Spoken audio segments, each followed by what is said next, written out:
Peace. Welcome to the culture here on the Black Star Network. I'm your host, Farajii Muhammad. Thank you so much for tuning in and being a part of the conversation. Folks, we got a lot to talk about. First, let's talk about the latest around the sister Carlee Russell, who has been officially found guilty. She is looking to serve at 1 year prison, a 1 year sentence in prison. Do you think this is just? We'll talk a little bit about that. Also, we're going to be discussing cultivating new solutions for food insecurity as we check in with the CEO of Urban Growers Collective, Ms. Erica Allen. She's going to be joining us. And then for our big culture convo, let's talk about what's going on with Morgan State University. It has been reported that the HBCU is going to build a wall around campus to keep their students safe, but it's been some issues and understanding what does it mean to have a wall. I'm gonna share with you the latest on that. And of course, later on, we're gonna talk about how one black student who was suspended for his hair situation is now ending up in an alternative school. Yeah, stay with me. It's all happening on today's edition of The Culture right here on the Black Star Network. Let's go.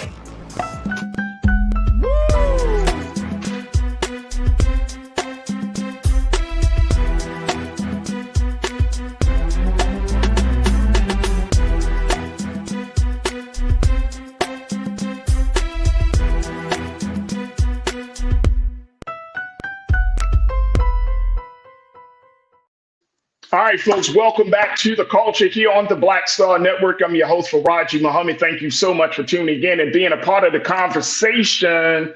Oh, man, what a day we got for you folks. All right, let's jump right in as we're streaming live on various platforms. Definitely check us out on our home platform at blackstarnetwork.com, blackstarnetwork.com. Did I tell you what the address, the website is? Okay, blackstarnetwork.com.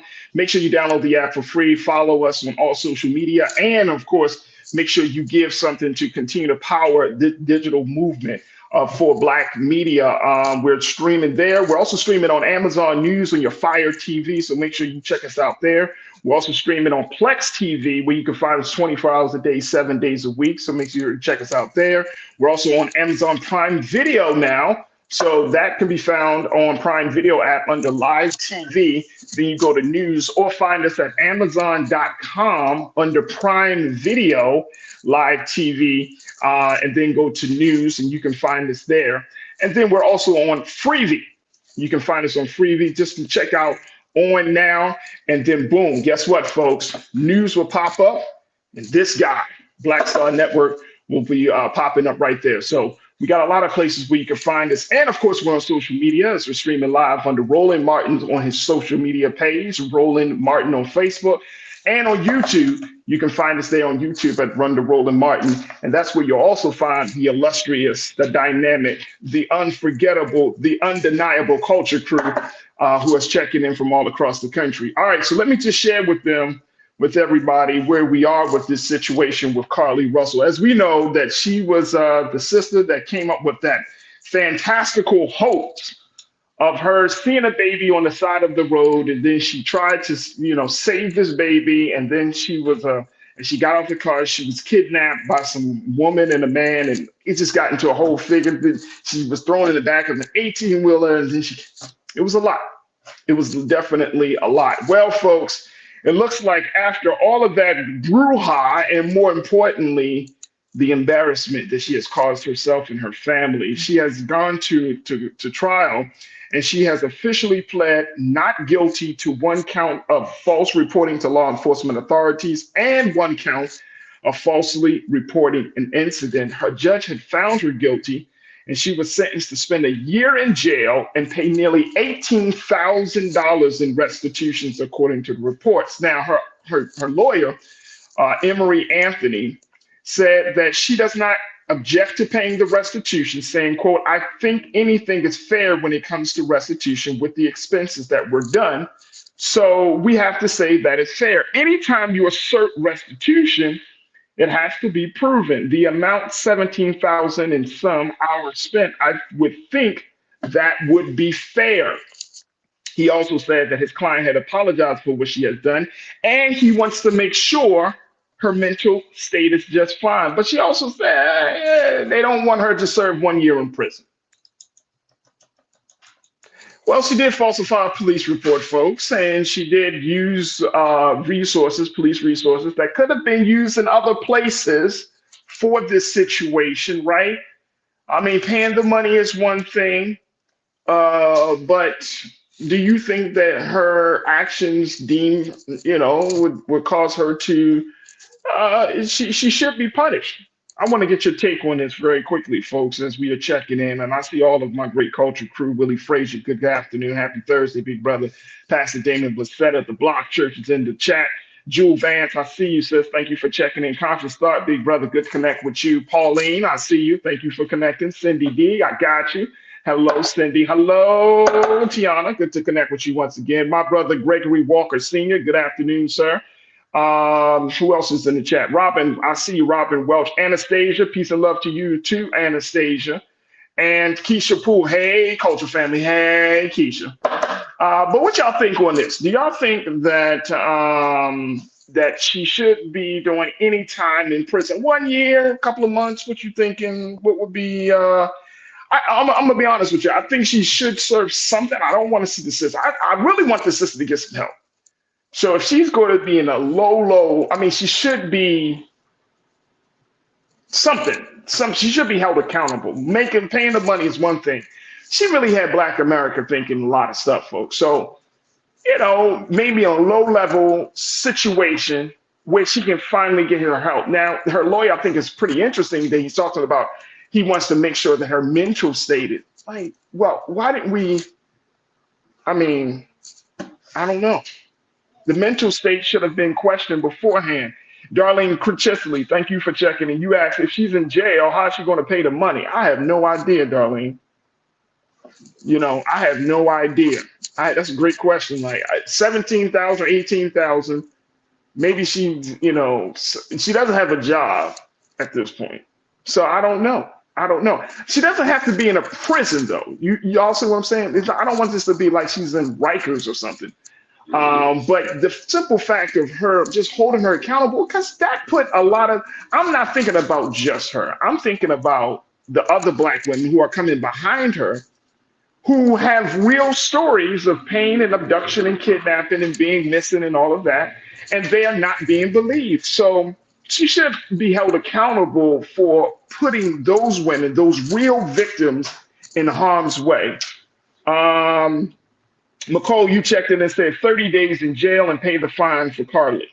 Okay, 30 days. Okay. All right, I hear you. Cindy, you said, is it her first offense? She needed a mental program. Why wasn't she evaluated? That's why I asked the question about, Cindy. If this was her first offense, and it sounds like it was, but why didn't he give her help beforehand? Good question. You don't like my music. You say prison helps no one. I'm not going to be in complete agreement with that.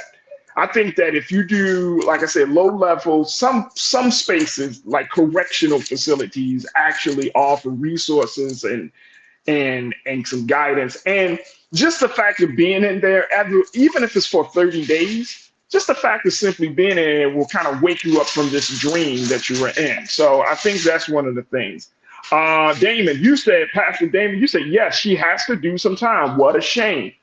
I hear that, Pastor. I hear that. I think she should do some time, but she should make sure the time should not be a situation where it's like long and everything. Just she needs enough time to recover for whatever mental health issue she's having, right? So maybe she's not in prison, but maybe she goes to some special center. Like something is inherently wrong. So I don't want her to go to prison and then she comes out and she lies again, like Representative George Santos. Who did I say that out loud? Yeah, I did say. Tamir Cousins, you checked in. Pay the fine, but no jail time. All right, Tamir. I mean, she got everybody worrying though. And again, I'm looking at from this point forward, will the voice of Black women be taken seriously? And I think that she's adding to the culture of that not happening. So that's what I'm more concerned about. Deidre, you checked in. She should do community service, not a jail cell. She should definitely do community service. She should pay the money, but I think she should do just something. Again, low level, but she needs to just kind of be removed from society and get her mind right for the meantime. Darlene, you said, can she get mental health in jail? Not, like I said, some prisons, it depends on where she goes. I think it depends on where she goes. Cheryl Jones, you checked in and said, take the punishments. A year, 18,000. Okay, I hear you, Cheryl. Thank you for checking in. And Robin, you said there was a GoFundMe. They raised over $60,000. That's why she's not worrying about the pay. Well, if that's the case, they should not allow her to have access to that money because she lied. People give people do these GoFundMe, right? And people give, like, we don't have money to just throw away, especially in a case like this. And if somebody cares for you in 2023, take it. Take that seriously, folks. Don't act as if that's a small time thing, because people have chosen not to care about people in a lot of ways. So definitely. And Keisha, you said she needs some mental health attention and then community service in those areas she exploited, i.e. missing and exploited children. That's a good lesson. I like that, Keisha. I really like that. Thank you for checking in on that. Deborah Swain, you said, what about all the Karens that made false reports but didn't get any kind of punishment? Why we have different laws for us and different laws for them? I think they should be in jail too. But the reason I'm saying we got to set a precedent, and I don't want our standard to be, well, if it slides in white America, it should slide in black America. No. I don't think that's a good precedent for us to stand. I think our precedent and our boundary should be, if it's wrong, it's wrong. You should be punished for doing something wrong, instead of saying, well, if white people can do it, then we should be able to do it. No, I think if it's wrong, you're wrong. All right, folks, we got to take a quick pause. When we come forward, let's talk about how we're going to create some new solutions around this larger issue of food insecurity. I'm going to be checking in with the CEO of Urban Growers Collective and talk about the work that they're doing. I'm going to check in with Miss Erica Allen. And of course, we're going to have that conversation up next. Plus, I got something for y'all, man. Definitely got something for you. I want to just let y'all know. Y'all, the official announcement has been set. We have to get all the pieces in place. The Black Men Summit is happening. Stay with us. It's all happening on today's edition of The Culture, right here on the Black Star Network. Sweetheart, you can't play right there, baby.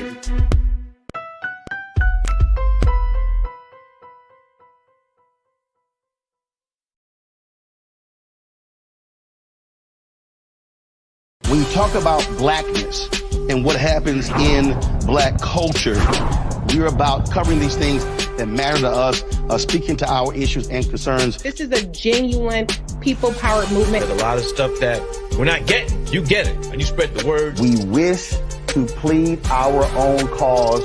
Too long have others spoken for us. We cannot tell our own story if we can't pay for it. This is about covering us. Invest in black-owned media. Your dollars matter. We don't have to keep asking them to cover our stuff. So please support us in what we do, folks. We want to hit 2,000 people, $50 this month, raise $100,000. We're behind 100,000, so we want to hit that. Y'all money makes this possible. Check some money orders. Go to P.O. Box 57196, Washington, D.C. 20037-0196. The Cash App is $RM Unfiltered. PayPal is R Martin Unfiltered. Venmo is RM Unfiltered. Zelle is Roland at RolandSMartin.com.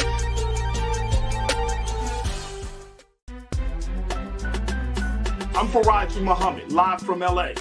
And this is The Culture. The Culture is a two-way conversation. You and me. We talk about the stories, politics, the good, the bad, and the downright ugly. So join our community every day at 3 p.m. Eastern and let your voice be heard. Hey, we're all in this together. So let's talk about it and see what kind of trouble we can get into. It's The Culture, weekdays at 3, only on the Black Star Network.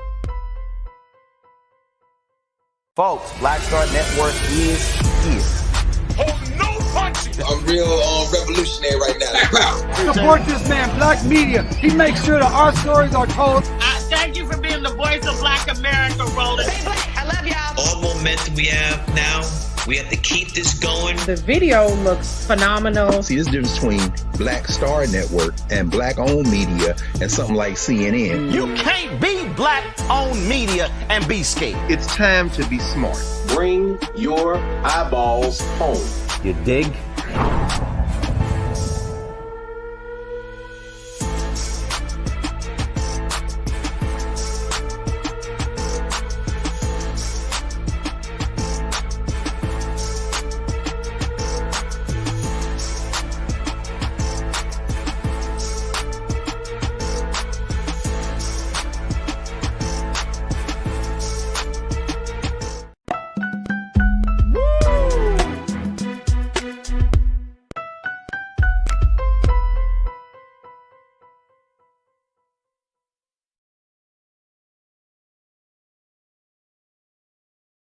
Network. I'm your host, Farajii Muhammad. All right, let's talk about something that is very, very important that we need to talk more about, which is this issue of food. Now, we always discuss the foods that we eat. We discuss the cost of food, but now we're getting to a point where food has become such a hot commodity in the country that it has created new discussions about the importance of health and wellness. And as we are seeing within, especially within the Black community, there are a number of places and spaces around this country where we find a high concentration of Black and brown folks.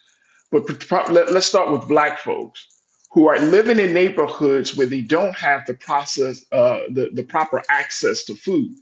And if they do have the proper access to food, it may not be the best quality food. And so we want to continue to have these discussions to talk about how folks are changing the narrative, but more importantly, change the dynamics of power when it comes to the food system and making sure that we do have food security. And so that's the great work that my guest is working on. She serves as the CEO of Urban Growers Collective, which is a Black and women-led nonprofit farm in Chicago, working to build a more just and equitable local food system. And so they're looking to address the inequities and structural racisms that exist in the food system and in communities of color. And so we welcome her to the airways of Black Star Network and to the culture, my sister, Erica Allen. Peace, Erica. How are you, sis? Peace, Alafia. I'm good. I'm really glad to be here and to be in this conversation with you. Absolutely. Thank you so much for joining us. So I wanted to have this discussion because Urban Growers Collective, y'all actually were part of can we say like an international gathering with the Clinton Global Initiative. This is where I first, saw the name of the UGC.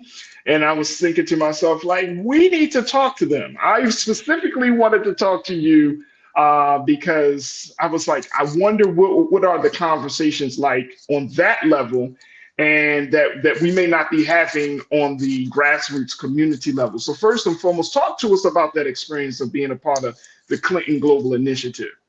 It was amazing just to, I'm a grassroots operator. And so everything, as a farmer, as a daughter of a farmer and farming family, legacy, an ancestral lineage that is rooted in earth-based solutions to building society, and to have been doing this work of having the privilege of working in my communities on the south and west side of Chicago, supporting work in Milwaukee, and then doing national and international work of really creating the space of acknowledging the power of community-based food systems to be at a point where Urban Growers Collective, which is a not-for-profit that I co-founded, to introduce the Green Era Campus, to introduce a system of being able to grow food however we want to grow food, backyards, on porches, and community gardens, for mutual aid, or for profit, using technology, or just ancient practices of being able to close the loop on our food waste, to create more food, to go back to creating more fertility, to continue perpetually always having the nutritional density that we need to be healthy and thriving, and to have as the root of our economic systems. We've always been a land, earth-based people. All indigenous peoples are, and we derive our wealth from the earth and from the sea. So it is our responsibility, especially in this age of climate change, to begin looking at how we can solve for these complex issues and also heal from our trauma and misuse of our talents within the agricultural sector. So I was there kind of representing that, and also... That's the first thing. Why you act like, Erica, that's a small thing? I just did that a little bit. That's just nothing major. Just on a world stage representing Black folks that don't have that access. I was just there. So I was in the mix. It was my first one. I think it definitely felt auspicious in the context of the UN General Assembly was meeting, and it was also Climate Week. And I think that the work that we do, and I say it collectively here in Chicago, and I think globally, definitely nationally, with the network of folks who have been just really creating space for us to heal from our trauma around ag, but also looking at reclaiming our connection to land in meaningful ways. So it felt good to be aligned, but also very urgent in the sense that folks need to really reconsider their relationship with the food system and the ways that we can engage in this global conversation around mitigation. And I was part of that. So it felt good, and I felt well prepared to be in the conversation. So by you, Erica, having, being in that conversation, what did you find? Did you find that there is a pattern of insecurity among Black and Brown, communities throughout the world, throughout the country? Like, what were some of the big things that you gleaned from that gathering? I think when we have, just moving aside from food, and we look at economic systems that exploit environment and people's labor, especially in the developing world, that impacts women and children primarily. And when my takeaway, and this was the theme of throughout the Clinton Global Initiative and many conversations around addressing root causes of poverty, we have to move into economies of care. So thinking about care in terms of how we care for each other, how we care for our elders, how we care for our young, how we care for the vulnerable, how within our lifetime, we will all have to either be cared for or we will be caring for others. And why is that not the centerpiece of our economic systems? And so if we shift our thinking, and we have to, because we're in climate change, a lot of the things that we have been able to do, I just say we, in the kind of, as a resident of the planet, we are all at this point complicit with extractive economic systems. We want cheap and fast. Everybody wants a good deal. Everybody wants to be a billionaire. Like, this is the ethos that we're kind of working ourselves out of, to thinking about what is going to be needed to have a peaceful, equitable, and just society. And what does that mean in rescripting climate economies? So I can't really separate the question from, like food. Like, if you don't have food, you don't have a civilization. If you don't have nutritionally dense food and control of your food system, you're not free. You're dependent on externalities, and externalities weaken a community, weaken a family, weaken a nation, all of it. And we have, unfortunately, I think as a culture, have valued things that are not in our best interest for a variety of reasons that I do not judge, but I definitely think is something that I'm hoping the listeners will consider, just those small things that make us, we know are good for us, that we just connect in some way with growing and the earth. And some of the things that may be painful because our ancestors were displaced from our family lands through terror, discrimination, all kinds of things that are really hard, I think, for people to even acknowledge within their own ancestral lineages, that it's time for us to really look at that, not only for our own health, but, just to participate in climate mitigation. Let me ask you this, Erica, before we take our next pause. How major is the food industry in America in terms of revenue? How much money is generated from the food profits? That's the first question. The second question is, I remember some time ago that I read that there are really only about 7 to 10 major companies that are responsible for every food that we all consume. It's about just seven large companies like Kraft and all of that stuff that are really in charge of those brands. So, what's the revenue, and how many of those companies, how many companies really control the food situation? Why are you laughing? That's not my wheelhouse. Like, I can't rattle off statistics around the revenue of food companies. Okay. I work. I'm just asking. No, I know. It's just not my, honestly, I'm not going to make up something. It's you could have said, we could have made up something. That'd be fine. I won't. No. I do think that, and I say this like this because I'm really focused on building the systems that allow people to be able to create their own food reality. So here in Chicago, on the South and West Side, there is a whole community of community growers who are looking at everything from mutual aid, just making sure that there's food growing on the block, that in emergencies and the joy of food, that our elders and our young people have food. And we're talking to within my organization, we cultivate including Green Era, about 21 acres of land within the city. And collectively, there's probably 3,000 gardens in our city. So I think that is much more, that's much more important to me at this point within the work that I do. Because those large food companies and the systems that are connected to and the subsidies and our overall ag system is something that would be its own conversation with. There's people who are much better poised and have the expertise to speak on those things.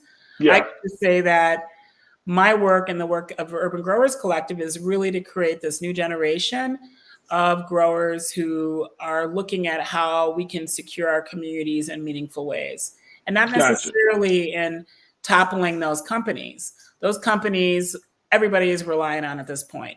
What's the alternative? And I think as a matter of practice, it's important to think about not only what we want to change, right? We have that as our target. We don't want 7 companies to control the global food system.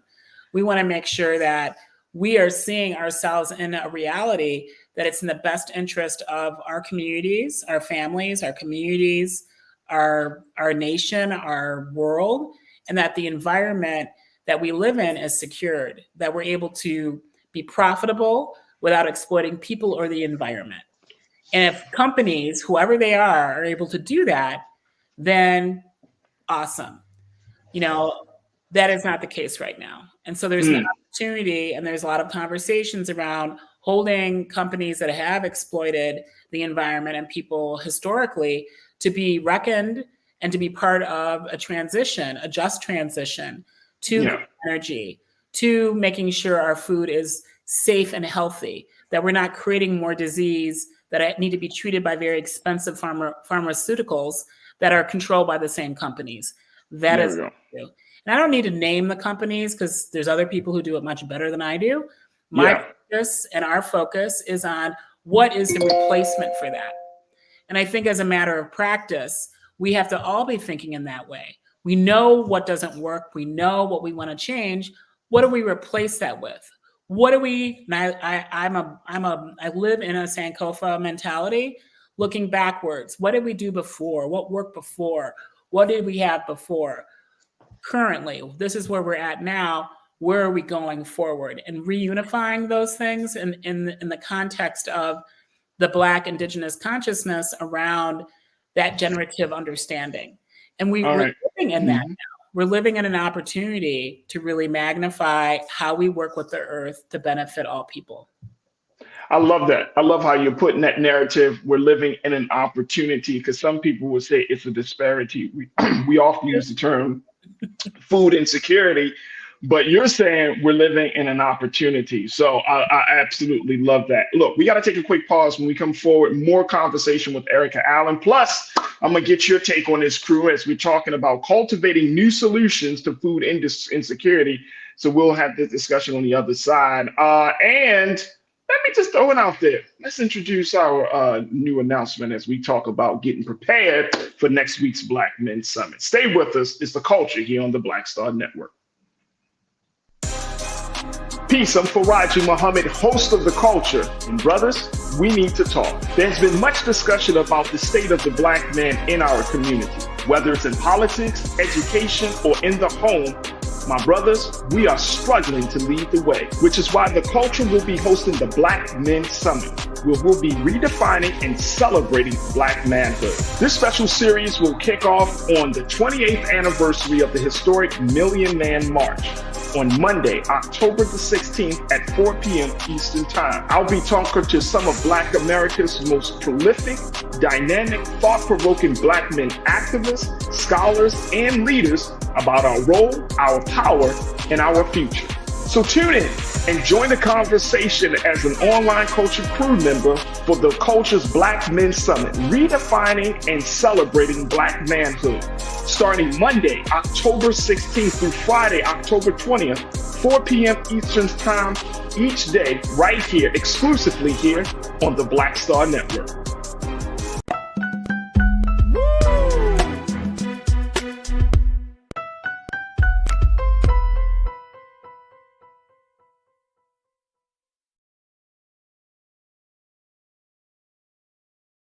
When you talk about blackness and what happens in black culture, we're about covering these things that matter to us, speaking to our issues and concerns. This is a genuine people-powered movement. A lot of stuff that we're not getting, you get it, and you spread the word. We wish to plead our own cause to long have others spoken for us. We cannot tell our own story if we can't pay for it. This is about covering us. Invest in black-owned media. Your dollars matter.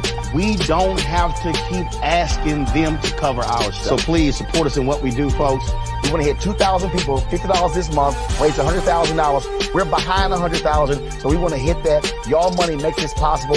Checks and money orders go to P.O. Box 57196, Washington, D.C. 20037-0196. The Cash App is $RM Unfiltered. PayPal is R Martin Unfiltered. Venmo is RM Unfiltered. Zelle is roland@rolandsmartin.com.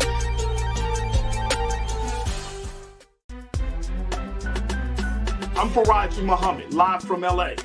And this is The Culture. The Culture is a two-way conversation. You and me. We talk about the stories, politics, the good, the bad, and the downright ugly. So join our community every day at 3 p.m. Eastern and let your voice be heard. Hey, we're all in this together. So let's talk about it and see what kind of trouble we can get into. It's The Culture, weekdays at 3, only on the Black Star Network.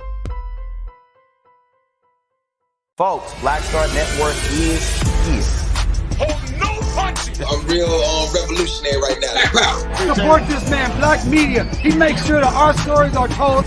Thank you for being the voice of Black America, Roland. Stay black. I love y'all. All momentum we have now, we have to keep this going. The video looks phenomenal. See, this difference between Black Star Network and black-owned media and something like CNN. You can't be black-owned media and be scared. It's time to be smart. Bring your eyeballs home. You dig?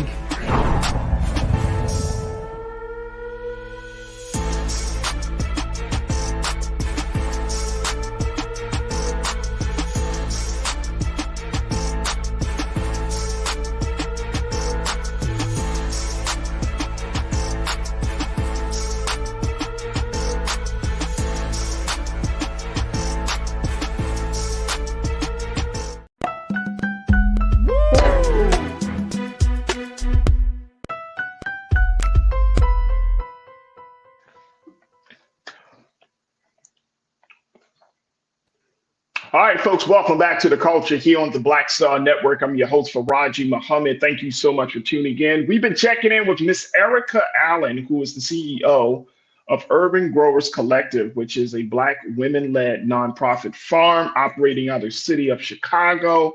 So it's doing their part to try to fill in the gaps that food insecurity has created. And Erica is just giving us her take on the role that she thinks UGC and other urban gardening spaces are taking as we're looking at this issue. And crew, I would love to get your take on this, get your questions in. So post your comments as we're streaming right now on YouTube under Roland Martin, and let's continue the conversation. So the couple of things about this, and I want to get a couple of remarks from our culture crew on this, Erica. First, P. Jackson checked in and said, look, I love the idea of urban gardening. What do they do during the winter months? It's a great question. So in urban agriculture, you have to use our methods are to use hoop houses. So hoop houses are basically, metal kind of an armature with plastic, a special kind of plastic that kind of magnifies solar energy. Unheated hoop houses, we grow kale, collards, sometimes Swiss chard. Our director of farms, Malcolm Evans, He's been experimenting with carrots and beets and overwintering those. So really low tech methods where we're able to grow food year round. Spinach, we're putting in spinach now. That'll be, prolific in like the spring. We grow some of those crops outside so that we're able to always have food security. And then as you have more resources, you can do vertical production. You can do aquaponics, you can do hydroponics, and use controlled environment to be able to really secure that food and make sure that we always have enough to eat of the kind of nutritional dense food that we want to have a ready supply of. Awesome. And when we're talking about that level of, hold on, just fixing that. When we're talking about that level of technical support, and I've had a chance to have done, like when I was doing some organizing work back in Baltimore, Erica, I actually worked in a community that did have an urban garden, but it was a very nice space. It was supposed to, it grew a lot of different vegetables. They did not have the armature as you were talking about. It was an open air garden. Mm-hmm. But what's generally the process to kind of start that, especially in areas where people just don't have, access to an open space like that, an open field? Like, can that still be implemented within a community?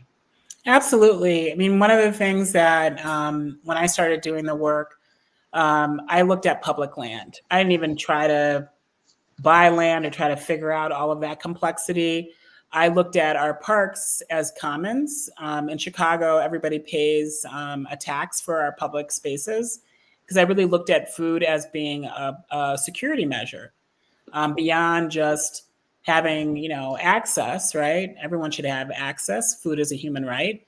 But what does it look like to have agency and security within your community within publicly held lands?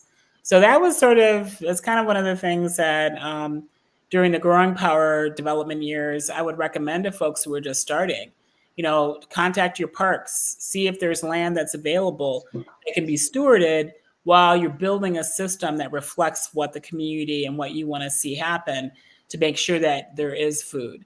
The year-round question is critical, especially in climates, and then scaling up. You don't want to have a lot of people, oh yeah, I got the calling, I want to be a farmer, never grown anything. So starting small, starting with a backyard, and then scaling up as you build technical expertise, but also looking at the kind of food system that you're participating in. Right. Which definitely, there's so many different ways that people can approach this work. Oh, absolutely. Let's see. More comments are coming in. McCole checked in and said, community/individuals are going to have to grow their own food. We see what has happened to the food system when corporations took over.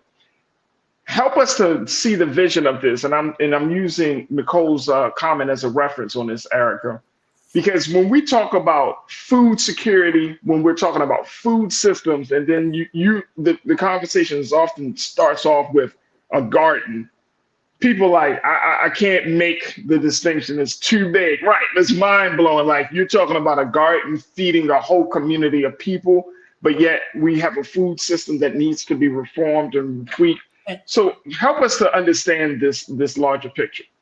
I mean, I think it's important that we get into the and or, but could be all of the above. So somebody, I think Urban Growers Collective has been really innovative in this embrace of the small and the large, right? So you can start off by growing basil because it's your favorite herb on your windowsill or your porch, because you're just getting just even that little piece.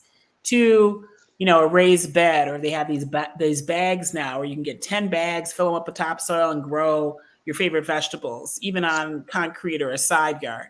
To participating in a community garden, if there's not one on your block, getting together with neighbors and stewarding that space so that when there is a climate pressure, when we have things like the pandemics and folks aren't able to access food, it doesn't show up at the grocery store, places that are already impacted with climate change have seen this, right? You go to the grocery store, there's nothing there. So thinking about it in those terms, and then deciding, where you want to enter. There's so many Black folks who are returning to heirs right property that are moving back to farmland and re-embracing that understanding of the land and its inherent value, literal and cultural value as collateral. If you don't have land, you can't even think about this. That's why I mentioned an urban ag as such a unique approach, because we're kind of shifting a paradigm and thinking about our spaces in different ways. And in, Black and brown communities, indigenous communities of color, low-income communities, we often have a lot of underdeveloped land that's contaminated, and there's not development. These become opportunities for folks to organize around owning that land. We're all moving into cooperative ownership, creating community land trusts where we can secure the land for food, for our health, to do the remediation, and then to do community wealth building. Because, health is wealth. You have the land, you're able to leverage it for other development purposes on behalf of the whole community, not just a few folks. And thinking about how we're stabilizing, often areas of urban cities that still haven't recovered from the 60s, right? So we have this legacy of being able to look at spaces in different ways. We have techniques and ways to literally grow soil from our food waste, to harness the methane that breaks down from that food waste, decomposing for renewable natural gas, and to build really complex systems based on that starting point of just having an interest and a reconnection to growing our own food. Wow. My sister, Dr. Sarah Williams, you put it out there. Food is a human right. Excellent. I think I would agree with you more. And I know we don't have enough time today, Erica, to kind of get into the details, but folks have been talking about everything from, where to get seeds that are non-genetically modified seeds, to how to make sure, like my sister Nicole said, you need clean land and soil for healthy food growth and cultivation. So there's still a lot that I think a lot of people are trying to learn about this process. As we're talking about the work that you and the other sisters are doing for Urban Growers Collective, what are some resources that folks can go to? Well, definitely to our website, urbangrowerscollective.org. and greenerachicago.com, just to sort of see what we're doing. In Chicago, there is a new platform called the Community Food Navigator, which is a way that people can find each other on the block. If you're inspired and you're like, yes, I'm going to start getting those seed catalogs and thinking about what I want to grow, open pollinated seeds so that we can save our own seeds. And those seeds, when you save them in the same terrain you're growing, they do adapt to the climate and the growing conditions. So it's really valuable to do that, partner up with some friends, with family, grow different crops, share seeds, reclaim that. It's part of who we are. It's part of our heritage. And if you don't want to get your fingers dirty, find local farmers, find those urban growers, those urban farmers in your area and support them. Sign up for their subscriptions, purchase their produce, encourage them. We need them. We need to make sure we have a generation that knows how to grow food and that doesn't just show up on the grocery store on a styrofoam platter covered in plastic and we don't know where it comes from.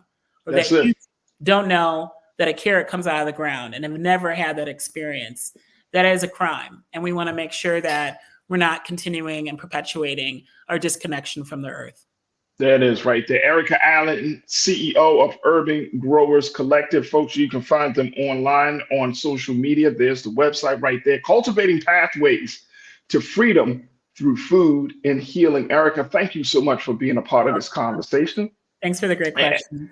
Absolutely. You're welcome. And, we look forward to reconnecting with you again. Thank you. Absolutely. Yes, ma'am. All right, folks, we got to take a quick pause. When we come forward, let's talk about what is going on with Morgan State University. As the HBCU said, they want to put up a barrier to prevent, more harmful acts to students. However, it's been reported that they were going to post a wall. But then when you look at it, they say, no, it's not a wall, it's something else. I'm going to share with you the latest controversy around the HBCU and ask the question, is this going to be enough to keep our students safe? So we'll have that conversation up next. So stay with us. There's still a lot to get to in the next half of the show right here on The Culture on the Black Star Network. Peace, I'm Farajii Muhammad, host of The Culture. And brothers, we need to talk. There's been much discussion about the state of the Black man in our community, whether it's in politics, education, or in the home. My brothers, we are struggling to lead the way, which is why The Culture will be hosting the Black Men Summit, where we'll be redefining and celebrating Black manhood. This special series will kick off on the 28th anniversary of the historic Million Man March on Monday, October the 16th at 4 p.m. Eastern Time. I'll be talking to some of Black America's most prolific, dynamic, thought-provoking Black men activists, scholars, and leaders about our role, our power, and our future. So tune in and join the conversation as an online culture crew member for The Culture's Black Men Summit, redefining and celebrating Black manhood. Starting Monday, October 16th through Friday, October 20th, 4 p.m. Eastern Time each day, right here, exclusively here on the Black Star Network.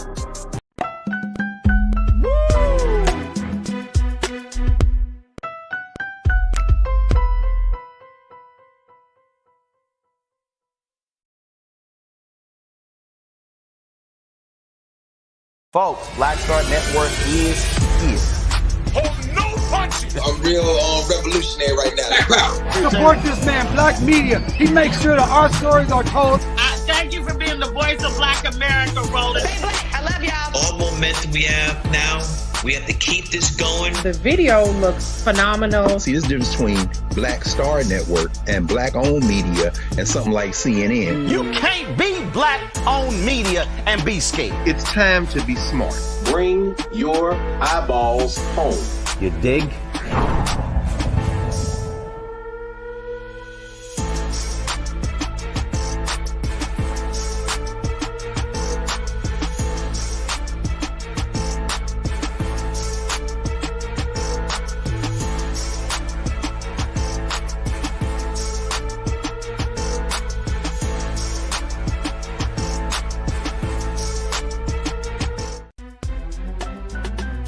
I'm Farajii Muhammad, live from LA. And this is The Culture. The Culture is a two-way conversation. You and me. We talk about the stories, politics, the good, the bad, and the downright ugly. So join our community every day at 3 p.m. Eastern and let your voice be heard. Hey, we're all in this together. So let's talk about it and see what kind of trouble we can get into. It's The Culture. Weekdays at 3, only on the Black Star Network. When you talk about blackness and what happens in Black culture, we're about covering these things that matter to us, speaking to our issues and concerns. This is a genuine people-powered movement. There's a lot of stuff that we're not getting. You get it, and you spread the word. We wish to plead our own cause. Too long have others spoken for us. We cannot tell our own story if we can't pay for it. This is about covering us. Invest in Black-owned media. Your dollars matter. We don't have to keep asking them to cover our stuff. So please support us in what we do, folks. We want to hit 2,000 people, $50 this month, raise $100,000. We're behind 100,000, so we want to hit that. Y'all money makes this possible. Check some money orders. Go to P.O. Box 57196, Washington, D.C. 20037-0196. The Cash App is $RM Unfiltered. PayPal is R Martin Unfiltered. Venmo is RM Unfiltered. Zelle is Roland at RolandSMartin.com.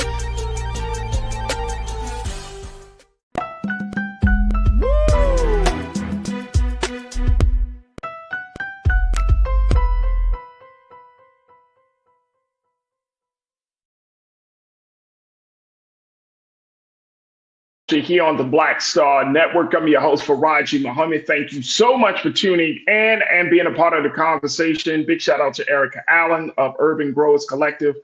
for that great conversation about food insecurity. Folks, make sure y'all tune in to the show each and every day. If you missed the first hour, first half of the show, you can go to our website at blackstarnetwork.com, blackstarnetwork.com. You can download the app for free. And of course, follow us on social media. But the big thing is to support us, as we are a people-driven network. That's right, folks. So your support powers this digital movement and this digital space that we find ourselves in.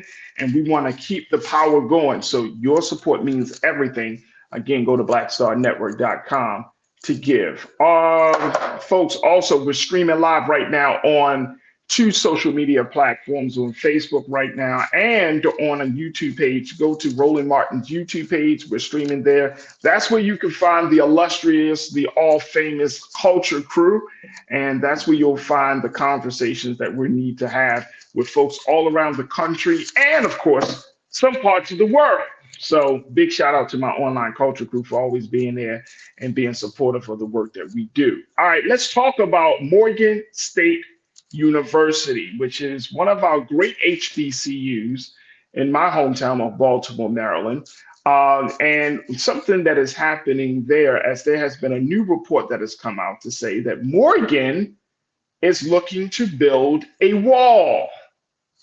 Can we look at the, Elise and Chris, let's pull up the highlights. Before this, let's go back to the, I want y'all to see what happened here. Let's look at the headline. If we could pull up that link for that story. This is coming from NBC News, folks, around Morgan State University. They're planning to build a wall. According to the report from NBC News, Morgan State University leaders announced Tuesday they plan to build a wall around most of the Northeast Baltimore campus and station security personnel at entrances and exits. The wall would extend existing barriers by about 8,000 feet or 2,400 meters to encircle 90% of campus and effectively eliminate unfettered access, according to University President Dr. David Wilson said during a campus town hall. He said, "We're doing this, let me be clear, not to keep out our neighbors and our community writ large. We are doing it to keep out the bad actors." This is what he told an auditorium filled with students, faculty, and staff of the HBCU. Now, folks, Dr. Wilson has put it out there that they're building this wall. I saw this and I'm thinking to myself, a wall? What does that mean? What does that look like? I mean, there's a lot of questions that you were asked. Well, Dr. Wilson had to go back onto his social media page and he had to clarify some things, but I don't know if it really reached the amount of people that this major news story from NBC actually reached, where the doctor pointed out that he's not talking about a quote unquote physical wall, folks, in the sense of what you would normally believe. Like when we're talking about a wall, I'm thinking about a large structure that has no holes in it, a solid piece of concrete or something. He said in his Facebook post, "Calm down. We are simply extending this barrier fence, which has been in place for years at Morgan, to now enclose more of the campus. This is not the kind of wall, quote unquote, that a few people think it will be." Lisa, let's show the picture of the fencing around this. This is what Dr. Wilson had essentially is talking about, taking a space like that and putting up fences. Now, here's my thing, folks. Here's my thing. This ain't no wall. That's a fence. So one, let's be very clear. That ain't no wall. That's a fence. Now, if you want to make it a taller fence, is one thing. If you want to extend the fence, is another thing. But this ain't no damn wall. Okay? So let's just be clear that it is very important that we get the language right. Because when I think of a wall, at least let's go back to the previous picture. Y'all see at the bottom? Look, just go back. Y'all see at the bottom of each one of these pictures where the fences are actually, like right there. You see the little wood cobblestones along at the bottom? I'm thinking a wall like that, folks. But the Morgan president said, look, no, that's not the case. We're looking at extending the fence. Okay, fine. Even though there have been some people who have said on social media that they don't mind actually having a wall, a structure that is filled in, no holes in it, that's filled in with concrete. And I want to get your take on this, folks. I do want to get your take on this. This idea of putting up some sort of barrier around one of our HBCUs. Of course, he revealed this plan during, as I mentioned earlier, around the campus town hall meeting. So what do you think? Do you think this is a good idea? Do you think it's a bad idea? Here, and let's ask the bigger and more important question. Is this going to stop people from coming onto campus and committing violence? That's the question. Is this going to stop folks from coming onto campus and committing violence? Or are we deluding ourselves in a situation? Robin, you checked in and said, don't call it a wall. That's what I'm thinking. That's what I'm thinking. When I put it on my social media earlier today, people were like, that's crazy, boom, boom, boom. And then some folks was like, Farajii, Dr. Wilson had clarified, he said that it's a fence, that this is the fence wall. I've never heard of a fence wall. I'm gonna be honest with you now. If this is the fence wall, I don't think that this is enough, folks. I'm gonna be real with you. I don't think that this is enough. Let's just throw the pictures up there. You can take me off the frame, please. Look at this.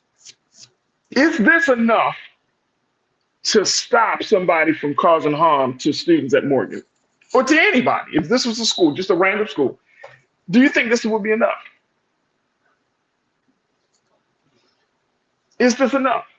Is this delusional? Are we thinking just like, because I know people who can get over fences, right? All right, that's one thing. But even more so, I'm a little concerned, folks, that we're kind of missing the big picture of what this thing is really about. I'm concerned. And I want to get your take on this, crew. You share with me, and y'all share with me. Are you feeling concerned? Do you think this is enough? Moet 131, you said, I see nothing wrong with that. Are you speaking of the current fence? Or are you talking about this idea of building a wall? Moet 131. Moet, just clarify, because I don't want to assume. So please clarify. Are you saying you see nothing wrong with the current fence and extending that fencing? Or do you not see anything wrong with building an actual wall? You let me know. Robin, you said, don't call it a wall. I'm with you. Cindy D, you said, that's what I said, Robin. Don't call it a wall. Absolutely. Conscious Thought, you said, bad idea. Morgan State University does not need a wall. From my limited reading and experience, increased lighting, better roving security patrols, surveillance would be better deterrents to criminal activity. I like that. I like that. I think you're right on to something, Conscious. Bro, I think you're right on to something. That's what I feel. I feel like, and I asked this question on my social media, and I said, I wonder what other measures have been considered before coming to this decision. Because I feel like we often kind of get into the space, and I get it. Look, if people, I could only imagine being in the footsteps or in the shoes of Dr. Wilson, that you had a major situation happening on homecoming weekend when you're talking about, donors, you're talking about students and their families, you're talking about faculty members, you're talking about community members, 5 people getting shot. And it creates a lot of panic. It creates a lot of emotional, like, oh, okay, jumping to conclusions. But is this going to really stop? So what you're saying, Conscious Thought, I think is something that really needs to be considered, and maybe considered for a lot of HBCUs. I don't know, like when you have the Clark Atlantas and all of those schools, the Spelmans and all of that down in Atlanta, how their structure, how their security measures are set up. We know that there was just a recent shooting at Bowie's homecoming just over this past weekend. 2 people were shot there, right? So I'm wondering, is this going to be enough? So great point. You don't like my music. Exactly, Farajii. We are deluding ourselves. Walls don't work. They just make some of us feel better. Ooh. Walls don't work. They just make some of us feel better. Do we have to feel like there's a sense of security? Which I understand. Maybe, and this is what I suggested. I suggested maybe we should do community policing. And I know that we have a lot of different images or a lot, what does that mean? What does that actually look like? We would have to figure that out. We could do student mediation. That was another suggestion I brought up, that if there's a situation or beef that's brewing, that students go and help to handle and to kind of resolve the situation. I don't know. I mean, so there are some other, I think there are some other measures on the table. Cindy D, you said the problem is that all the walls don't control other people's behavior. Come on, Cindy. This is why I love y'all, man. Look, you want to change crime in this country. You got to change the way people think. Can we start there? Like, yes, we can talk about more policing. Yes, we can talk about physical limitations and barriers. But the real crime prevention starts with changing the thinking of an individual. There we go. The ABX girls, you said colleges and universities had barriers set up in New York City for years, but that fence for Morgan, nah, won't work.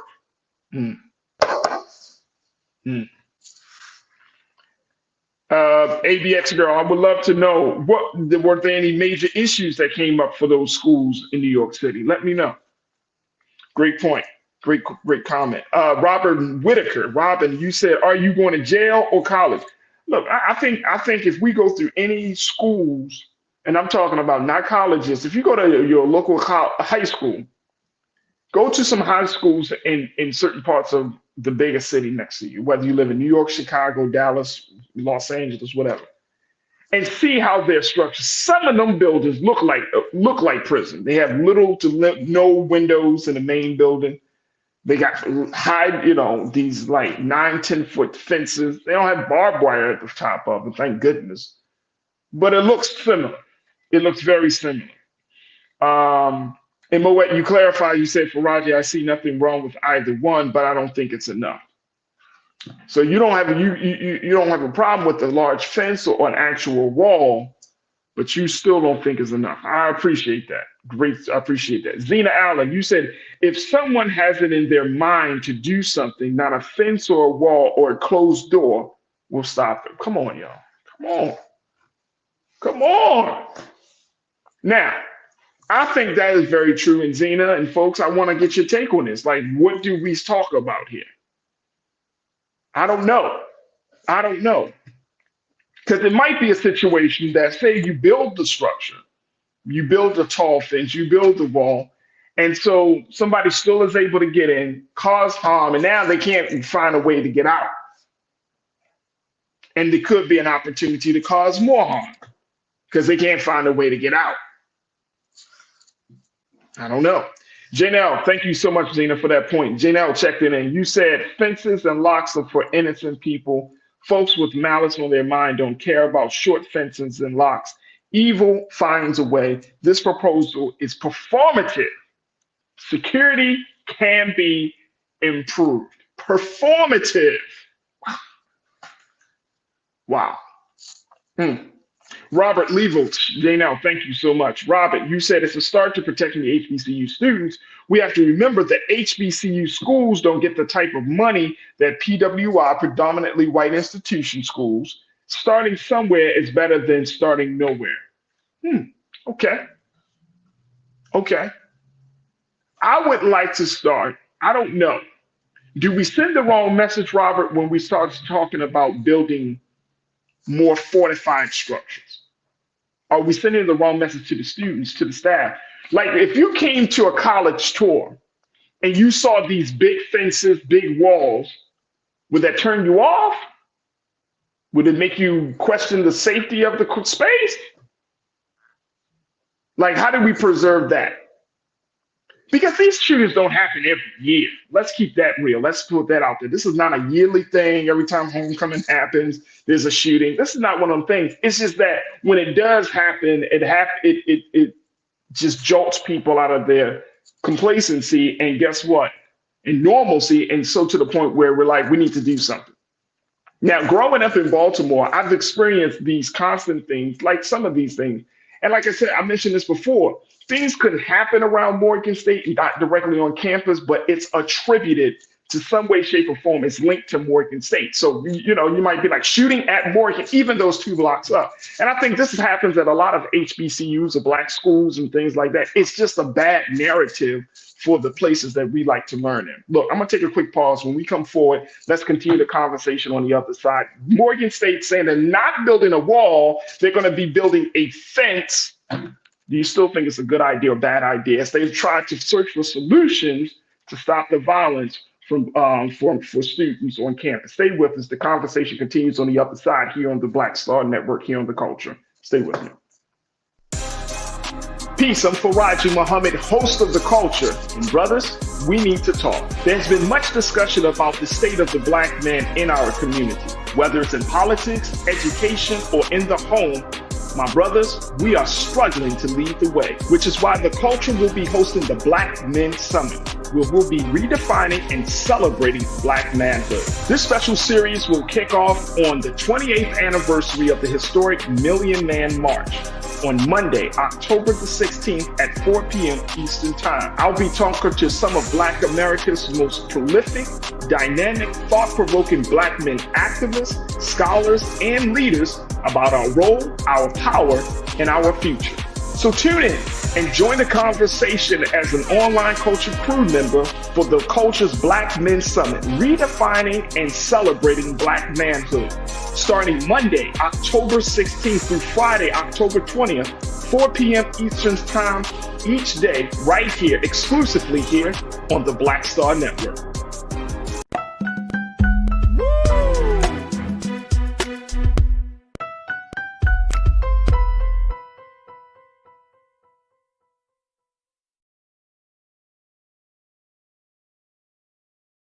When you talk about blackness and what happens in Black culture, we're about covering these things that matter to us, speaking to our issues and concerns. This is a genuine people-powered movement. There's a lot of stuff that we're not getting. You get it, and you spread the word. We wish to plead our own cause.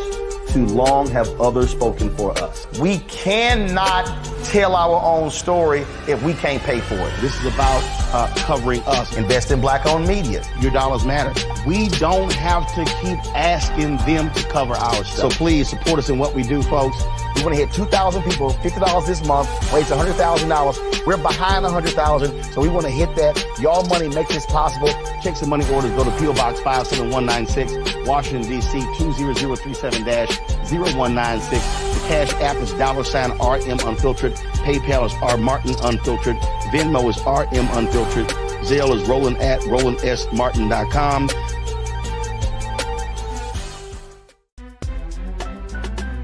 I'm Farajii Muhammad, live from LA. And this is The Culture. The Culture is a two-way conversation. You and me. We talk about the stories, politics, the good, the bad, and the downright ugly. So join our community every day at 3 p.m. Eastern and let your voice be heard. Hey, we're all in this together. So let's talk about it and see what kind of trouble we can get into. It's The Culture, weekdays at 3, only on the Black Star Network. Folks, Black Star Network is here. Oh, no punching! I'm real revolutionary right now. Support this man, Black media. He makes sure that our stories are told. Thank you for being the voice of Black America, Roland. Stay black. I love y'all. All momentum we have now, we have to keep this going. The video looks phenomenal. See, this difference between Black Star Network and Black-owned media and something like CNN. You can't be Black-owned media and be scared. It's time to be smart. Bring your eyeballs home. You dig?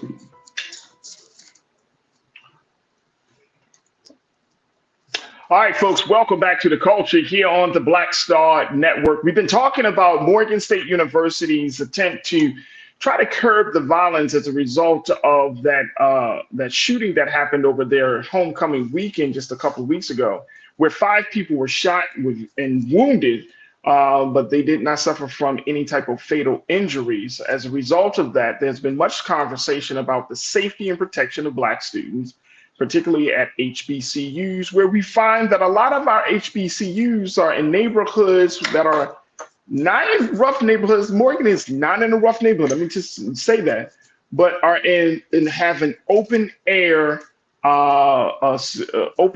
approach where you have security on Morgan, for example. You have like the security booths, but they do have fence. They have a fence that only covers about 10% of the campus or so, about a little bit less than 10% of the campus. But after this homecoming shooting that wounded 5, the president announced on Tuesday that the leadership of Morgan has decided to build a wall, or rather a larger fence, extending the fence. Lisa, show those pictures once again of what the fencing would currently look like. Here's the fence right now, folks.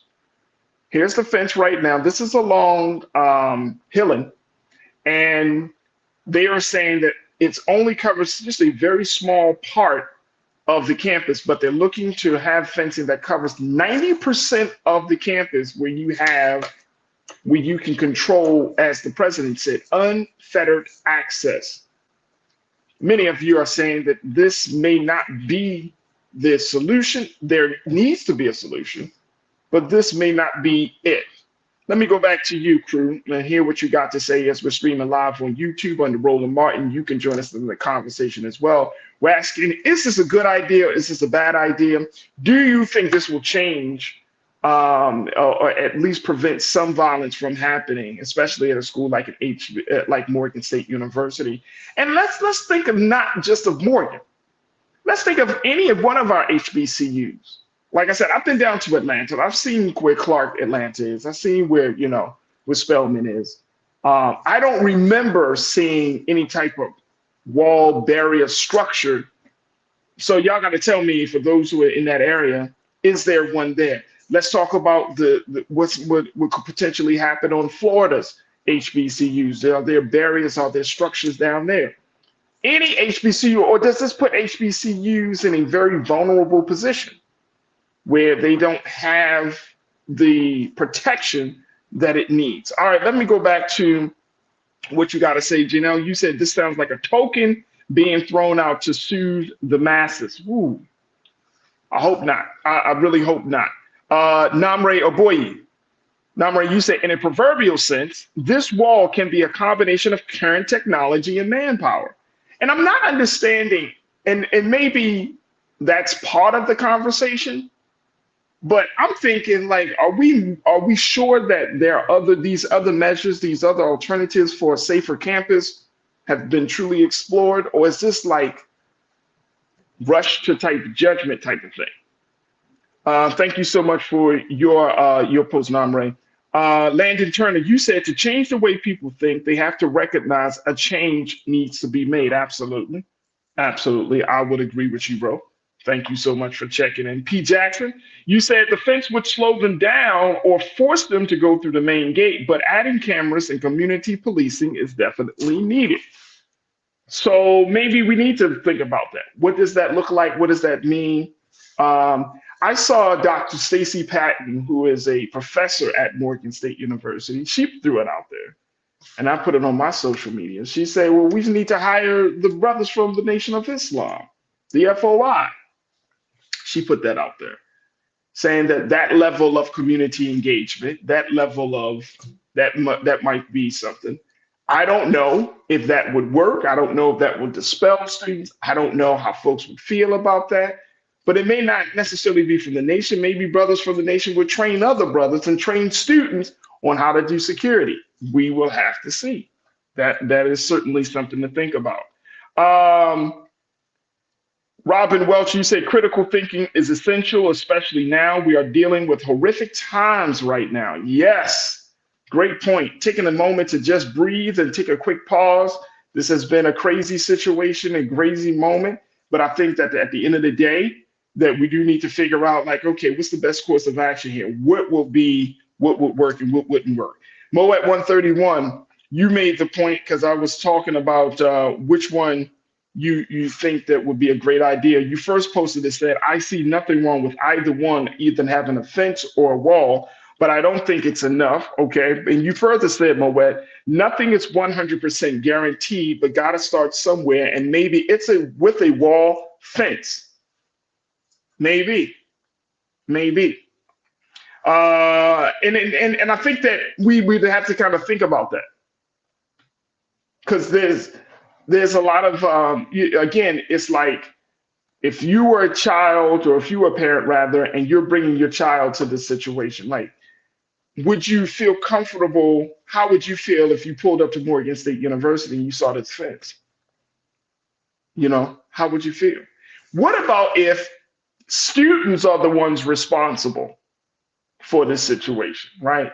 So instead of it would be outsiders, but it's insiders that are the responsible. That would hurt. That would be worse. ABX girl, when I talked about you mentioned a point earlier about certain schools in New York City having certain structures like walls and fences, and I asked you, well, have there been any issues or incidents that came up? You said there has been some assaults, but on average, universities in red states have more assaults and no campus shootings in New York City. It's just a security issue, like going into the office or even the club. Yeah. So does it sound like, are we making this a big deal? Like, I know that this is important, but because it doesn't happen quite as often, should there be, this effort to secure the campus? Because it doesn't happen that quite as often. Are we making a big deal? ABX girl, I appreciate you for posting that. Keisha Poole, you said there is no problem with improving or extending the current barrier, but I do think it's going to stop, but I don't think it's going to stop anything. What it has the potential to do is deter people from doing things. So it gives you the impression that there is safety. Is that what I'm understanding from you, Keisha? Let me know. Because if you're just giving the impression like this is a safe campus, this place is secure, we're not going to do anything. I think that if you have the campus police, if you have some students that are empowered to serve in a security capacity, I think if you have more cameras, I think if you have more lights, I think all of those things will create the sense that this is a safe campus. Can you prevent crime from happening 100% of the time? Absolutely not. But I think if you incorporate a little bit of the human capital with some technology and just some things that students, like, have these major gatherings, like these major assemblies for the students, and say, hey, look, we've been under, campuses can be unsafe sometimes. Here's what you should do. Here's what some of the things you can do. Here's the nearest phone. At Morgan State University, they have the police phone, the campus police phone. So you can go there and just pick up the phone and be able to get in touch. But empower the students. I feel like sometimes when we do have moments like this, like the simple things sometimes go under our heads or over our heads or just under the radar. And the fact that you got to empower students. And if the students like, oh, I don't want it, that's one thing. But if students are showing up in droves and saying, look, tell me how I can keep myself, my friends, and stay safe on campus, empower the students, empower the women, empower the brothers, empower the students with knowledge and some guidance on what they can do if they see a situation coming out. If they got games, this is how you should move. If they have a homecoming, this is what should happen. Empower the student. If you see someone on campus, you don't have to approach them, but this is what you should do. Empower the students. Maybe give them a hotline or something. I'm just throwing out some ideas. Landon Turner, you said, oh, see, now a fence ain't preventing much of anything. LOL. It may. I'm not saying it's completely crazy. I'm just asking, is it a good idea? Is it worth the investment to fence 90% of the campus? Malcolm Williams, you said, I'm not sure what the answer is, but certainly they need to consider a better screening process with an open campus policy. Absolutely. I agree with you on that one, Malcolm. Thank you. The HBCU college here in Atlanta, does have a wall around it, and there are gates, the guard gates the students have to go through. So Anastasia, you're saying in Atlanta, HBCUs do have a wall. Is it a physical wall? At least maybe we can find some pictures of that. Because let me know if we can find some pictures of the schools in Atlanta. I want to know, is it like a physical wall? Like you gotta walk around and you can't climb over it type of wall. Is it a physical wall, Anastasia? Let me know. Who else we got here? Let me see. Jeanette Davis, you said, our school has experienced great trauma. Will a wall help? I don't know. I think we all want to see something happen, right? I just don't want more money to be spent on something that's just window shopping and not substantive. Thank you, Jeanette, for posting your comment. Denise Colbert, you said, protect our students, protect our future, collaborative effort. Let's figure this out. Absolutely. Absolutely. McCole Lewis, you checked in and said, I used to go to Morgan and the campus is so beautiful. Very beautiful, McCole. Very, very beautiful. It would really change the look of the campus. I definitely understand, though. So you are absolutely right. You are absolutely right. Folks, this is one of those things that I think it requires some new ideas, right? I think it's so, again, slowing it down and saying, all right, what can we do? What's the thing? Because I would hate for another situation like this to happen by one. But imagine if you invest in some type of security measure and then it still doesn't really prevent anything. Then people are going to be like, well, what about that money? And what was that purpose? What was the point of doing that? And all of those things. So we're going to have to see. Dr. Wilson made the clarification. It's a fence. It's not a wall. But we will have to see how this situation hangs on. And here's the thing. I think it would be an awesome idea if other schools, it doesn't have to be an HBCU, it could be a PWI. If what do other schools do? What were some of the things that they done? Now, I know HBCUs don't get the same type of money as PWIs and all of that stuff, but maybe looking at it, what do other schools, what have they done to address this issue? And maybe we can kind of use some best practices from there and bring it into HBCUs. But we will have to certainly see how this thing moves forward. Look, I got to take another quick pause. We're going to shift gears. I got a big story for you, really an update. This is a very sad update, but I want to get your take on this as we talk about the student. Y'all remember the student down in Texas who was suspended for his hair being too long and not fitting the code of conduct down in Texas? I'm going to share with you now the latest development in that story. So stay with me. That conversation is up next here on The Culture on the Black Star Network. Peace, I'm Farajii Muhammad, host of The Culture. And brothers, we need to talk. There's been much discussion about the state of the Black man in our community, whether it's in politics, education, or in the home. My brothers, we are struggling to lead the way, which is why The Culture will be hosting the Black Men Summit, where we'll be redefining and celebrating Black manhood. This special series will kick off on the 28th anniversary of the historic Million Man March on Monday, October the 16th at 4 p.m. Eastern Time. I'll be talking to some of Black America's most prolific, dynamic, thought-provoking Black men activists, scholars, and leaders about our role, our power, and our future. So tune in and join the conversation as an online culture crew member for The Culture's Black Men Summit, redefining and celebrating Black manhood. Starting Monday, October 16th through Friday, October 20th, 4 p.m. Eastern Time each day, right here, exclusively here on the Black Star Network.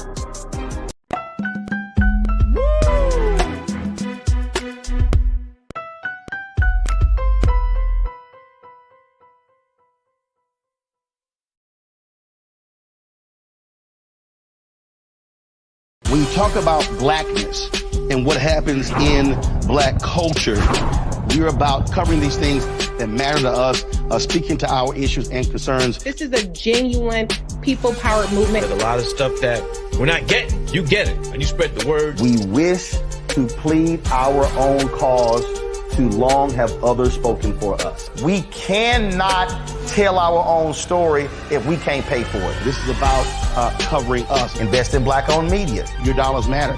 We don't have to keep asking them to cover our stuff. So please support us in what we do, folks. We want to hit 2,000 people, $50 this month, raise $100,000. We're behind 100,000, so we want to hit that. Y'all money makes this possible.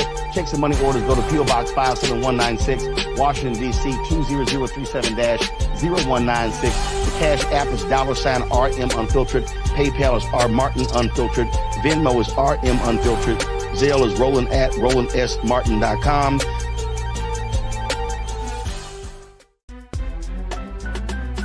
I'm Farajii Muhammad, live from LA. And this is The Culture. The Culture is a two-way conversation. You and me. We talk about the stories, politics, the good, the bad, and the downright ugly. So join our community every day at 3 p.m. Eastern and let your voice be heard. Hey, we're all in this together. So let's talk about it and see what kind of trouble we can get into. It's The Culture. Weekdays at 3, only on the Black Star Network. Folks, Black Star Network is here. Oh, no punching! I'm real revolutionary right now. Support this man, Black Media. He makes sure that our stories are told. Thank you for being the voice of Black America, Roland. Stay black. I love y'all. All momentum we have now, we have to keep this going. The video looks phenomenal. See, this difference between Black Star Network and Black-owned media and something like CNN. You can't be Black-owned media and be scared. It's time to be smart. Bring your eyeballs home. You dig?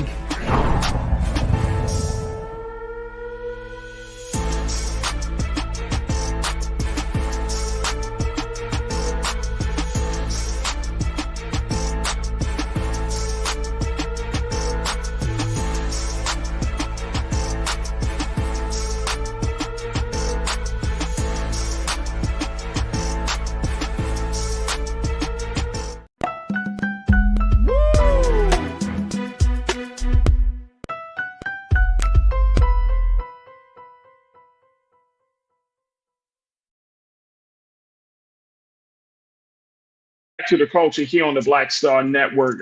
We talked about the situation with Morgan possibly looking at installing a new fence, some sort of outside barrier to cover campus. But I saw a couple of more of what you had to say, crew, around this issue. Rambling Man, I see you making us a couple of comments saying maybe Black parents actually properly raise their children. That is a long-term situation. That is not something that is going to happen overnight. A lot of Black parents do raise their children to be decent human beings. There's only a small number of Black parents who don't have the capacity or the love or the skill set to do that. So, but that's a bigger conversation. That is something totally different. It's not like, oh, we raise Black parents. If Black parents do it today, the children are going to be better tomorrow. That is a long-term investment. But we're talking about in the short term, like what will happen between now and the time of homecoming next year or the next incident. We don't know. We don't know. And so, you know, I think your comment is you're putting blame on the Black parent. Let's just be this clear. No Black parent is teaching their children to be shooters and killers and drug dealers. And if you have parents like that, trust me, even if you have parents that have been in that life, do you know the small amount of folks who are encouraged that among their children, folks? Come on, let's keep it real. Come on, Rambler, talk to me. Let's keep this real. No Black parents is teaching her, oh, you know what? When you grow up, I want you to be a menace to society. Who does that? Who's doing that? A lot of Black parents, if the children are going in a wayward direction, it's not because I truly don't believe it's because they didn't have love in the home or somebody in their family didn't love them. Somebody. Now, if you get to that age of 17, 18, 19, 20, let me just tell y'all something, folks. Let's just keep it real. You know the difference between right and wrong when you're as young as 3 years old. when you're told not to touch that cookie or to touch the stove or something. You know the difference between right and wrong. Let's not make excuses for people's choices, right? Let's just deal with that situation for what it is. Yes, we could talk about trauma. Yes, we could talk about dysfunction. Yes, we could talk about, certain parents not in the household. But at the end of the day, once you get to 17, 18 years old, you know the difference between right and wrong. Nobody is telling you, has to tell you, hey, put down that gun. Nobody has to tell you that. Hey, don't shoot your brother. Nobody shouldn't have to tell you that. You should that's between, right and wrong. Because if you was right, you wouldn't be running when the gun is shot. If you were so right, if you were just so affirmed in your stance, then why are you running? Because you know it's wrong. You know you violated. You know you broke the law. So I don't like these conversations, especially when it comes to Black youth. Like Black youth don't know what's going on. Black youth know exactly what they're doing. I'm going to be honest with you, folks. I grew up in Baltimore. We heard about violence all the time. After a while, it's like, come on. I get it. Parents trust me, I'm not dismissing any of those other things. But you mean to tell me that if we're not teaching our children the difference between making a choice and feeling like you are, quote unquote, have to be a product of the environment, so therefore you're so influenced by your environment that you cannot make a choice between what's right and what's wrong. Come on. Then we're doing ourselves and not just our children a disservice. Yeah. Checking in with y'all, seeing what folks are saying. Rambling Man, you said you only want racial topics to work one way. We're Black, we're victims, give us more stuff. No, it's not that. It's not that we're Black, we're victims. Look, I'm totally against victimization. You know what I'm saying? At this point in 2023, do we really have some excuse? Just think about this, y'all. In 2023, what excuse do Black people have to say as to why we're not moving or making the progress that we want to make in our individual lives and in our collective life as a people? What excuse? What are you going to say? Oh, we didn't have no one to teach us better. Oh, we didn't have opportunities. No. Oh, we didn't have the technology. What excuse? I'm talking about on a fundamental, simple level, folks. We have someone is in our home, in our families, in our community. There's always, and this is what I truly believe, no one gets through life without having at least one or two voices of reason. God does not allow life to happen without having some voices of reasons present in our lives in some way, shape, or form to make sure that we stay on the right track. Now, whether we listen to those voices of reason, that's a different part of the discussion. But you can't say that if you didn't have a coach, if your parents weren't there, then you had the grandparents. If your grandparents weren't there, you had your aunts and uncles. If your aunts and uncles weren't there, you were adopted. Okay, if your adopted parents weren't there, like all these people, teachers, coaches, neighbors, counselors, right? Somebody has shared with you, instilled within you something of good, something of valuable that you could hold on to. If you decided that your life was going to go down a certain path, a more destructive path, don't tell me I didn't have no other choice. No, you did have a choice. You chose for your life to go down a destructive path. Come on now. Let's keep it real. You're choosing this stuff. We can never break out of this mental shackled thinking if we always believe that we don't have any power to choose. I was talking to my brother, and I'm going to have this brother on the show. He's part of the Black Men Summit. His name is Zentola. He's a spiritual healer here in LA. He's from Baltimore. And when my conversation with him, I can't wait to bring him on. He's going to be one of the voices on Monday as we talk about Black men in faith and spirituality. And he makes the point, he said that, he told me one time, he said, Farajii, we oftentimes believe that we have no choices as Black people, that we're just doomed by the system, by the circumstance that we're in, by this condition that we find ourselves in. But he said, do you know we do have a choice? I know people, and I'm sure each one of y'all know somebody who had insurmountable odds to overcome, but they chose differently. They chose to overcome those odds. They chose to go to school, and it might be you. You chose to say, you know what, my parents came from this type of humble beginnings or crazy beginnings or dysfunctional beginnings, but I'm choosing differently. I'm planning to go to school. I'm planning to go to college. I'm planning to make something of myself, right? We had made those intentional choices. How come some people can make those intentional choices and then some other folks is just like, I couldn't make the choice. When some of us who did make those intentional choices came from worse situations than those who didn't make those choices. So it's a choice, folks. And this is not some old, don't think of this as some old bougie, black, elitist type of thinking. No, this is not that. It's talking about let's getting out of victimization and let's get into a space of power. We can make those choices. Young black people make the choice. I don't care if you're 15 years old. You know that. You know that. When y'all were 15, when I was 15, when we did dumb stuff, something was in the back of our head. We had that little voice in our head that said, you know what, we shouldn't have done that. We knew that what the consequences would be. Don't act like, oh no, I didn't know. No, you did know. You chose not to listen to that God voice, that God consciousness that told you, hey, you shouldn't do this. You shouldn't be there. You shouldn't be hanging with your friend. Nah, whatever. And then when you got in trouble, nobody taught me better. That's a lie. That's a lie. That's a lie. Listen, trust me, I'd say this to my 10-year-old son. Like, son, you know better. And you know how 10-year-olds are. He'd be like, Daddy, I didn't know. And I'd be like, son, you didn't know? So 10 years of life, 10 years of hanging out with me, this guy, with your mother, you mean you didn't know between right and wrong?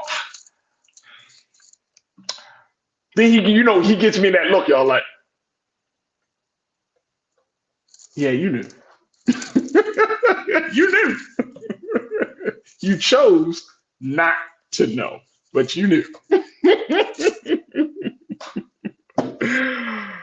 Oh man. Let me say something. Jeanette, you said, I totally agree with you, brother Farajii. Even children have to live with the choices they make. They know right from wrong, but the temptations involved are worth the gamble to them. And that's it. That's what we're teaching them. They think you can do that. You can go out there and be in the streets and do all of that stuff, but at the end of the day, you're going to have to suffer the consequences. I remember my mother and my father telling me this, like, look, we try to do the best that we can. We taught you right. We exposed you to great teachers. If you want to go out there and be a fool, that's on you. But check this out, buddy. Don't expect them to put up the house to get you out of jail. I was like, oh, mom's just playing. And then I sat down and thought about it. She was like, no, I'm very serious. We're not putting up the house. I'm not doing this. There was a boundary that was established in that conversation. The boundary is either you grow up, right? Learn how to live with your choices, or you suffer the consequences. That's it. That's what it comes down to. All right, let's talk about this really quickly. Robin, you said let's talk about the hair issue really quick. Robin, you said let's talk about this young man. This is a real quick thing, folks, and then we're gonna end the show. But I think it's absolutely insane that this is even happening. This is the young man. Y'all remember this brother down in Texas where he went to a school down in Barbers Hill, and it's so funny. There he is, Barbers Hill. This is Daryl George, 18 years old. He's a junior at Barbers Hill High School in Mont Bellevue. He's been suspended since August the 31st because he had a situation with his hair being too long and not in accordance with the code of conduct. So it was reported by NBC News that he will be sent to EPIC, which is an alternative school program from October 12th so starting today through the 29th for quote unquote failure to comply with multiple campus and classroom regulations, the principal said in a Wednesday letter provided to the Associated Press by the family. According to the principal, Lance Murphy, they wrote that Daryl George has repeatedly violated the district's previously communicated standards of student conduct. The letter also says that George will be allowed to return to regular classroom instructions on November 30th, but will not be allowed to return to his high school's campus until then, unless he's there to discuss his conduct with school administrators. Are you serious? They put this young brother in a alternative school, folks. Alternative school because he didn't cut his hair. Look at his hair, beautiful his hair is. Well groomed. He got to go through all of this. This is what's happening in America. This is what's happening. But look, even though Daryl George is in this position, that does not mean that if he decided, say, to wild out on an administrator or something, I'm just throwing this out there, not saying he should or anything like that, but if he decided to rebel in some way, shape, or form, that would be a choice. He has a choice of kind of being this martyr, right? He has a choice to kind of, you know what? They're trying to break me, because that's essentially what they're doing. They're trying to break this little brother for something he simply wants to do in terms of expressing his personal, himself. And really, he's taken the heat for a lot of Black boys and Black girls who want to express themselves. So the situation also, y'all remember that his mom also had, Derisha George, she had also filed a lawsuit against the Barber Hill Independent School District. She had filed a lawsuit.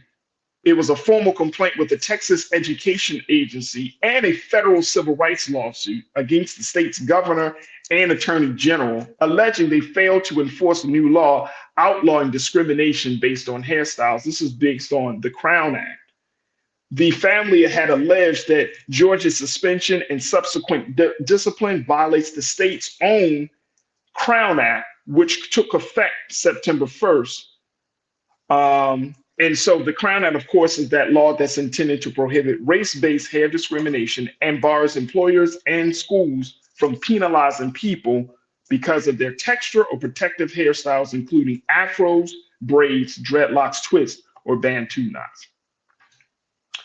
The school also filed a lawsuit in state district court asking a judge to clarify whether it's a dress code restricting, limiting student hair length for boys violates the Crown Act. The lawsuit was filed in Chambers County, east of Houston, and now it looks like they are in a legal battle, but he still will have to at least go to school for the time being at this alternative school.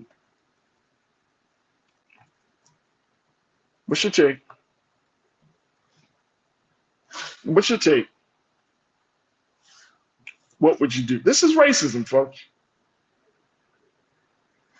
ABX girls, you said people need to stop moving to these towns and going to these schools.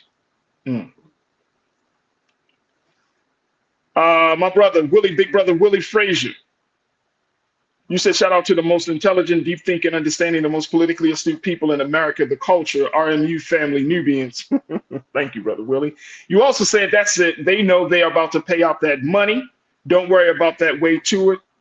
Don't worry about the way to it, brother. About to get paid. He about to get paid. Boy, don't bring Ben Crump down there, brother Willie. I think he's actually is on the case, actually, to be honest with you. Robin Welch, you said the Crown Act is legal in that state. You cannot discriminate because of his hair. Let me ask you a question, Robin. So, has everybody always followed the law, even though they're supposed to uphold the law? No. Robin, you also said, I wouldn't go back to that school. This is shameful. I wouldn't go back to the school either. But I sue the pants off of that district, boy. I'm telling you, they would have, that district would be called from Barbers Hill to Farajii Muhammad School District of Power or something. Y'all hear me? I sue the pants off of them, boy. Fire everybody. You are not a victim. You say we have to break the generational curse of victimhood. We have power. Absolutely. Absolutely. We are looking at a situation here that is just crazy. But again, this little brother, Daryl George, 18 years old, his mom, Derisha George, she's going through this process. They got Black folks around them. They got men around them and all of that. But they're going through this process. But they're trying to make a little example of our little brother. And I hope and pray that he stays strong in the midst of all of this madness that the school district. And the crazy part is, I would be going after the principal, like going after his neck. How are you a principal that you're in the business of cultivating, elevating, and creating the space for student expression, and you're that damn hung up on a piece of hair? Jeanette, you said racism should be challenged everywhere we find it. Sue them and leave. Yeah, how about that? How about that? I would not put them back in there, because guess what? Can we really expect people that hate us to educate us? I mean, in this case, they hate you. They hate your expression. They hate the color of your skin. They hate the way you are shaped, your face is shaped. They hate the very ground you walk on. They hate you. That's how much. It's deep. It's deep. They hate you. And they hate the fact that you are unbreakable. They're trying to break your spirit. Only down in Texas, right, y'all? If y'all down in Texas, make sure y'all show some love to Daryl George and that little brother. I don't know how far Barber Hills is from Houston or some of the, but look, man, make sure y'all show some. Look at this. Hair is beautiful done, man. I remember I had a hairstyle like that just a few months, like a few weeks ago, actually. Hair is beautiful, man. But you're putting all this little brother, see, and this is why, you know, look at that. Look at the artistry and the creativity. And it's done up in such a way, and they say it's a violation. Hate them. Pauline, you said, what is the name of the school? It's the Barber Hill. Let me see here. I think it's funny because they're talking about hair, but the name of the school is Barbers Hill High School in Mont Bellevue. Barbers Hill High School in Mont Bellevue. If I was down in Texas, I'd try to figure out, like, yo, who's the person that's the political representative down here? You know what I'm saying? I don't get it either. Kathleen, you say he is making an example out of them. Absolutely. Let's close this out. And also, Kathleen, you say they hate your hair. ABX girl, you said 2 other students left the school for the same reason in 2022. Well, you know what? I know Black folks, I know we like to stay vigilant. We like to stand our ground and all of those things. But sometimes you don't. If this is what my parents taught me, folks, as we close this out. If they don't want you there, don't be there. If they don't want you in this space, don't be there. You ain't got to make no point. Make no bones about it. If they don't want you there, don't fight to go back to be there. That's it. That's it. But trust and believe, your story is not going to be forgotten. And every other student at Barbers Hill and Mount Bellevue is going to remember that story. It's going to know that story. And trust and believe, we might hear about this again. Later on this year, might be next year, but it's going to come up again. But if they don't want you there, don't be there. Willie, you said a Texas congresswoman was there in the school going at the principal. Why don't they fire the principal? Why don't they fire the principal? So we will certainly keep our eyes open on that, but certainly it's another development in an ongoing case. But again, this little brother, hope he's standing his ground in the sense that he's not allowing his spirit to be broken as a result of this. And we hope and pray for the family, but this is real contentious down there because of a piece of hair. Very contentious. I can't believe that the school and the district is going so hard about some hair. I bet you those books are old as shit. Probably old as dirt. They probably don't even have good classrooms. They probably don't have the most updated infrastructure or equipment. Please. Y'all talking about some hair. Only in America. All right, folks, that's going to do it for us. I thank each and every one of you for being a part of the conversation. Make sure y'all tune in tomorrow. We're going to have some dope discussions, checking in with my sister Corinna Denise on as we do on Fridays. Monday, of course, is the big day. We're going to have some of that great special programming as the Black Men Summit will officially be kicking off on the Day of Atonement. And I told you about one person that's going to be there. I'm going to drop some jewels. I'm going to just let you know all next week we got special guests. We got some special guests coming through. Having some dope conversations about the state of the Black man. I cannot wait to have these discussions with you. Please tell your friends and family. I'm dropping we're going to be dropping the new promo on our social media. within the next day. But just let your friends and family as part of the crew, just put the word out, let people know. 4 o'clock p.m. is when this kicks off, and we're going to have these dope conversations. But I appreciate all of the support, all of the love that I've been receiving on social media around this idea. And more importantly, I appreciate each and every one of you for tuning in to this show each and every day as you've been doing. Also want to thank my team. I want to thank Joe, Shannon, Maddie, Chris, Lisa, and my man King Keenan for making this show possible and making this show happen. Thank you, thank you, thank you. And of course, Big Brother Roland Martin for the space and the place on this platform. All right, folks, make sure y'all do your due diligence. Go to our website today at blackstarnetwork.com, blackstarnetwork.com. Download the app for free. Follow us on social media. And of course, your support makes all the difference in the world. Go to our website today at blackstarnetwork.com. Give a little something to help power this movement. And let's continue to drive the conversation and shape the narratives about what's going on in Black America. And we thank you for your ongoing support. Stay tuned. Up next at 6 p.m. Eastern Standard Time is Roland Martin Unfiltered. Always remember this. Never be afraid to challenge what's wrong. Stand for what's right while being yourself in the process. God willing, we will reconnect tomorrow for another exciting edition of The Culture. Right here, only here, exclusively here on the Black Star Network. Thank you for tuning in. Have a great evening. Peace.